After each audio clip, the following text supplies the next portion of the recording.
بسم اللہ الرحمن الرحیم۔ وجود باری تعالیٰ کے حوالے سے ایک دوسرا اہم اعتراض جو اللہ تعالیٰ پر کیا جاتا ہے ملحدین کی طرف سے، ہم اس کو ذکر کر رہے ہیں۔ تو بنیادی طور پر ان کے یہ دو ہی اعتراض ہیں۔ ایک اعتراض وہ جس کا جواب کل دیا گیا، اور ایک اعتراض جو ہم آج ذکر کر رہے ہیں۔ اور ملحدین یہ کہتے ہیں کہ خدا کتنا ظالم ہے جو لوگوں کے مسائل، مشکلات، مصائب، تکالیف اور بیماریوں کو جاننے کے باوجود ان کو ختم نہیں کرتا۔ اسی طرح کا ایک سوال یہ بھی ہے کہ اللہ تعالیٰ کی طرف سے مشکلات کیوں آتی ہیں؟ عموماً یہ سوال ملحدین کی طرف سے کم اور بعض مسلمانوں کی طرف سے زیادہ سننے میں آتا ہے۔ ملحدین جب تکالیف اور مشکلات کی بنیاد پر اعتراض کرتے ہیں تو ان کا مقصد صرف یہ ثابت کرنا ہوتا ہے کہ یا تو خدا موجود نہیں ہے، اور اگر موجود ہے تو نہایت ظالم ہے۔ ملحدین کے اس اعتراض میں دراصل یہ مفروضہ کار فرما ہے کہ ماورائے مذہب بھی ظلم کی کوئی تعریف وجود رکھتی ہے۔ یہ مفروضہ درست نہیں ہے، کیونکہ ماورائے مذہب خیر و شر کا کوئی آفاقی پیمانہ ہی موجود نہیں، لہٰذا خدا کو ظالم قرار دینا درست نہیں۔ مذکورہ اعتراض کے اندر دوسرا مفروضہ یہ ہے کہ چونکہ تمام انسان اللہ تعالیٰ کی مخلوق ہے، پس اللہ تعالیٰ پر لازم ہے کہ وہ انسانوں کے تمام مسائل اور مصائب کو ختم کر دے۔ یہ مفروضہ بھی غلط ہے۔ اول تو خدا پر کچھ بھی لازم یا واجب نہیں ہے۔ دوسرا یہ کہ یہ مشکلات و مصائب خدا ہی کی طرف سے ہیں جن کا مقصد آزمائش ہے۔ اسلام کا بنیادی عقیدہ ہے کہ دنیا دارالامتحان ہے اور دنیا جنت نہیں ہے۔ اگر کوئی شخص خدا سے مصائب و تکالیف کے خاتمے کا مطالبہ کرے تو اس کا یہ مطالبہ چونکہ ہمارے دعوے کے بھی خلاف ہے اور خدائی اسکیم اور اسلام کے بنیادی مقدمات ہی سے متصادم ہے، لہٰذا ایسا ہر مطالبہ منطقی طور پر غلط ہے۔ دراصل تمام انسان اپنی پوری زندگی میں مختلف طرح کی مشکلات کا سامنا کرتے ہیں، جبکہ دوسری طرف ہمارا دعویٰ یہ ہے کہ ہمارا ایک قادر مطلق اور 70 ماؤں سے زیادہ محبت کرنے والا خدا موجود ہے۔ اب ہمارے انہی دونوں بیانات کو ملحدین غلط طور پر تضاد بیانی سمجھ کر ان سے غلط نتیجہ نکالتے ہیں۔ وہ کہتے ہیں کہ اگر خدا قادر مطلق ہے تو پھر وہ انسان پر سے مصائب و آلام اور پریشانیوں کو ختم کیوں نہیں کر رہا؟ روزانہ ہزاروں لوگ مختلف تکالیف سے مر جاتے ہیں۔ یہ کیسا خدا ہے جو 70 ماؤں سے زیادہ پیار کرنے کے باوجود ان مشکلات کو ختم نہیں کرتا؟ تو گویا دو ہی منطقی صورتیں ممکن ہیں کہ یا تو خدا قادر مطلق نہیں یا رحیم و کریم نہیں، اور اگر یہ دونوں صفات اس میں موجود ہیں تو پھر دنیا میں شر کو موجود نہیں ہونا چاہیے۔ لیکن چونکہ دنیا میں شر موجود ہے، پس یا تو خدا موجود ہی نہیں، یا اگر موجود ہے تو پھر یا تو بہت ظالم و جابر ہے یا پھر اس کے بس میں کچھ نہیں۔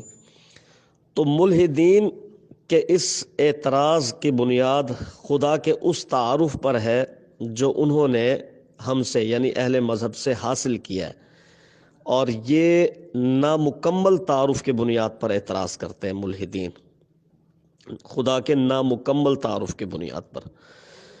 خدا کے تعارف میں ہم یعنی اہل مذہب ملحدین کو بتاتے ہیں کہ خدا قادر مطلق بھی ہے اور رحیم و کریم بھی ہے۔ اب ملحدین کی غلطی یہ ہے یا ان کا مغالطہ یہ ہے یا ان کا دھوکہ اور ان کا دجل یہ ہے کہ انہی دو صفات کو سن کر انہوں نے ایک اعتراض کھڑا کر لیا۔ صرف انہی دو اعتراض کی بنیاد پر وہ اعتراض کر دیتے ہیں۔ تو یہ ان کا اعتراض اس لیے غلط ہے کہ یہ ہمارے پورے اور مکمل عقیدے کو سامنے رکھ کر نہیں کیا گیا۔ ہم نے کبھی یہ نہیں کہا کہ خدا کی صرف یہی دو صفات ہیں۔ تو ملحدین کو چاہیے کہ پہلے وہ اہل مذہب سے خدا کا مکمل تعارف حاصل کریں کہ اس کی کیا کیا صفات ہیں، اور جب مکمل تعارف ہو جائے تو پھر اس مکمل تعارف کے اوپر اگر کوئی اعتراض کرنا ہے تو کریں۔ نامکمل تعارف پر اگر اعتراض کریں گے تو ظاہر سی بات ہے ان کا اعتراض غلط ہوگا۔ تو ہم اہل مذہب اور خصوصاً مسلمانوں کا دعویٰ یہ ہے کہ خدا قادر مطلق اور رحیم و کریم ہونے کے ساتھ جبار بھی ہے، قہار بھی ہے، مالک یوم الدین بھی ہے، حکیم اور دانا بھی ہے، مدبر کائنات بھی ہے۔ اگرچہ دنیا میں شر موجود ہے، لیکن یہ شر خدا کی خدائی کے منافی نہیں بلکہ خدائی اسکیم کا لازمی جزو ہے اور انسان کی آزمائش کے لیے ہے، کیونکہ دنیا دارالامتحان ہے۔ تو جس طرح حکیم اور طبیب کسی مرض سے نجات دلانے کے لیے مریض کو وقتی طور پر کڑوی دوا پلاتے ہیں اور عارضی اذیت میں مبتلا کرتے ہیں تاکہ اس عارضی مشکل کے بعد مریض ہمیشہ کے لیے صحت یاب ہو جائے، تو ایسے ہی بلا تشبیہ عرض کر رہا ہوں اللہ رب العزت بھی حکیم ہے۔ دنیا میں شر کی موجودگی سے اللہ رب العزت کا مقصود بھی یہی ہے۔ اللہ تعالیٰ نے ایک طرف انسان کی فطرت اس طرح بنائی کہ مشکلات میں وہ خدا کو یاد کرتا ہے، اور دوسری طرف انسان پر آزمائشیں ڈالتا ہے تاکہ انسان اپنے رب سے قریب تر ہو اور نجات کا حقدار بن سکے۔ یعنی اللہ تعالیٰ نے دنیا کی عارضی مشکلات کو آخرت کی دائمی فلاح کے لیے بمثل دوا بنایا ہے، یا جیسے کمرہ امتحان کی عارضی مشکل وہ نتیجے کے بعد حاصل ہونے والی کامیابی کے لیے ہوتی ہے۔ ایسا نہیں ہے کہ وہ شر کو ختم نہیں کر سکتا یا ختم نہیں کرنا چاہتا، بلکہ دنیا میں شر کی موجودگی اس کی غالب حکمت کو ظاہر کرتی ہے۔ پھر یہ کہ انسان پر مشکلات و مصائب کی متعدد دوسری وجوہات بھی ہوتی ہیں۔ مثلا انسان کی اپنی کوئی غلطی، ٹریفک کے قوانین کی خلاف ورزی کرنا، یا عقیدہ ترقی پر عمل کرتے ہوئے ماحولیاتی موسمی حالات کو خراب کر دینا، جس کے اثرات وہ مختلف صورتوں میں ہمارے سامنے آتی ہیں، اور پھر انسان نتیجتاً کسی حادثے کا شکار ہو جانا، تو انسان کی اپنی غلطی بھی ہوتی ہے۔ اب جیسے اللہ تعالیٰ نے رزق وافر مقدار میں اس کرۂ ارض پر رکھ دیا ہے، لیکن دنیا کے بڑے بڑے سرمایہ دار وہ رزق کے ذخائر کے اوپر قبضہ کر لیتے ہیں، یا گندم کو سمندر میں بہا دیا تاکہ قیمتوں کو اپنی مرضی سے رائج کیا جا سکے، اور اس کے نتیجے میں پھر افریقہ میں قحط پڑ جاتا ہے۔ تو پیٹ بھرے انسان حرص و ہوس کا جب شکار ہوتے ہیں تو اس کے نتیجے میں جو غریب لوگ ہوتے ہیں ان کو مسائل کا سامنا کرنا پڑتا ہے۔ تو اس کی وجہ وہ کیا ہے؟ وہ معاشرے کے اندر دین پر عمل نہ کرنا ہے، خدا کا خوف نہ کرنا ہے، اور رزق کی غیر منصفانہ تقسیم ہے۔ تو انسان کی اپنی غلطی بھی وہ اس معاملے کا سبب بن جاتی ہے، جیسا کہ میں نے عرض کیا، ٹریفک کے قوانین کی خلاف ورزی کرنا اور نتیجتاً کسی حادثے کا شکار ہو جانا وغیرہ۔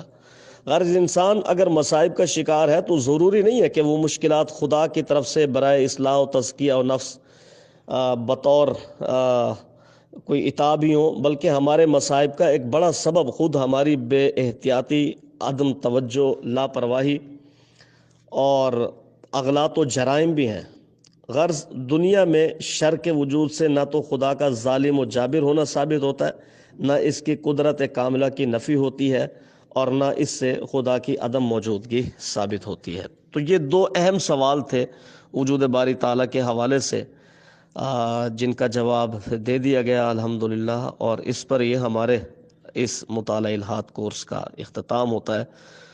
اور ساتھیوں کو اس سے فائدہ ہوا ہو تو وہ اپنے اس بھائی کے حق میں اللہ تعالیٰ سے دعا کریں کہ اللہ تعالیٰ بندے کے علم میں، عمل میں، صحت میں، رزق میں اللہ تعالیٰ برکت عطا فرمائے، اور اللہ تعالیٰ زیادہ سے زیادہ اپنے دین عالی کی خدمت اور اسلام کے غلبے کے لیے آپ کے بھائی سے کام لینے کے لیے اللہ تعالیٰ اس کو توفیق عطا فرمائے۔